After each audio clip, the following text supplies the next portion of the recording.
हाँ, बकवास पर आपको खुशामदीद। अदावत ड्रामे की अगली किस्त में आप देखेंगे कि बेबी की तो आ गई कमबख्ती।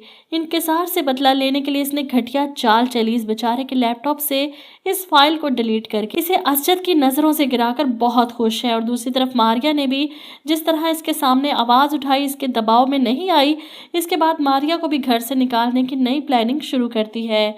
सबसे पहले जाती है अंबर के पास इससे बात करने। असजद और मारिया के रिश्ते में बहुत सी ऐसी बातें हैं जो सामने आ गई तो शायद ये रिश्ता ना बच पाए। ये तो मैं ही हूँ जो इस रिश्ते को अब तक बचा रही हूँ। अंबर इसके लिए कुछ खाने को लाती है तो जानबूझकर खांसी करती है। पानी लाना। अंबर पानी लेने भागती है तो साइड टेबल पर पड़ी इसकी रिंग उठाकर छुपा लेती है। चुपके से असजद के कमरे में आती है और बेड पर पड़े इसके कोट की जेब में वो रिंग रख देती है। अब आएगा मजा जब मारिया असजद से नाराज होकर घर छोड़कर जाएगी। इस बार तो इसे लेने कोई भी नहीं जाएगा। पूरी प्लानिंग करके कमरे में आती है। जब मारिया असजद का कोट उठाकर झाड़ती है तो रिंग निकलकर इसके सामने आकर गिरती है। वो रिंग पकड़ती है तो ऊपर से बेबी आ जाती है। अरे, ये तो अंबर की रिंग है, तुम्हारे पास कहाँ से आई? मारिया हैरान होकर कहती है, अंबर की है, असजद के कोट से निकली है। जिस पर बेबी बढ़ा चढ़ा कर बताती है, जब इन दोनों का रिश्ता था ना तो असजद बहुत पागल था।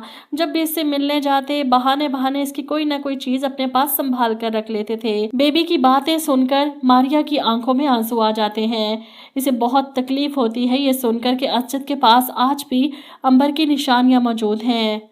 असजद घर आता है तो अंबर को शीशे के सामने उदास खड़े देखकर कहता है, मैं जितना चाहता हूँ कि तुम खुश रहो तुम उतनी ही उदास नजर आती हो। अगर मुझसे कोई गलती हुई है तो मुझे साफ साफ बताओ क्या है। इस बार मारिया भी दिल में नहीं रखती, साफ बात करती है। आपकी पॉकेट में अंबर की रिंग क्या कर रही थी? ये सुनकर असजद हैरान होता है। अंबर की रिंग? क्या मतलब? मैं समझा नहीं। और ये रिंग असजद को दिखाएगी। इस रिंग की बात कर रही हूँ जो आपकी पॉकेट से निकली।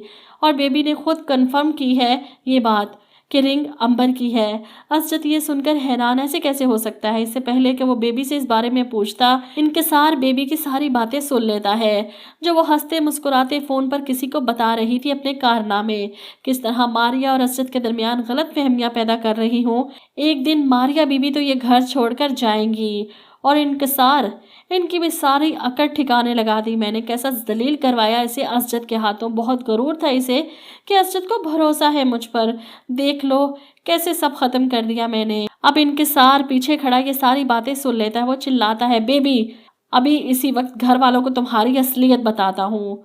बेबी इसे रोकने की कोशिश करती है, मना करने की कोशिश करती है, लेकिन इंकिसार तो किसी के नहीं सुनता। वो सीधा मारिया भाभी के पास जाता है जो अपनी सास को चाय दे रही थी। आपकी ज़िंदगी बर्बाद करने वाली कोई और नहीं, ये बेबी है। अरे ये इतनी एहसान फरामोश है, जिस थाली में खाती है इसी में छेद करती है।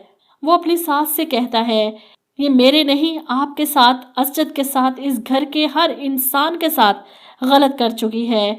पीछे खड़ी बेबी के होश उड़ जाते हैं। इंकिसार को रोकने की कोशिश करती है। ऐसे में असजद पीछे से आकर सारी बातें सुन लेता है। बेबी की नज़र असजद पर पड़ती है तो इसके औसान खता हो जाते हैं।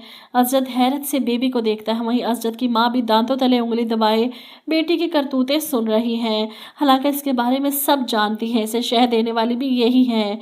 माँ की तरबियत अच्छी हो ना तो औलाद कभी इस हद तक नहीं जा सकती कि गैरों को छोड़कर अपनों को ही बर्बाद करने में लग जाए।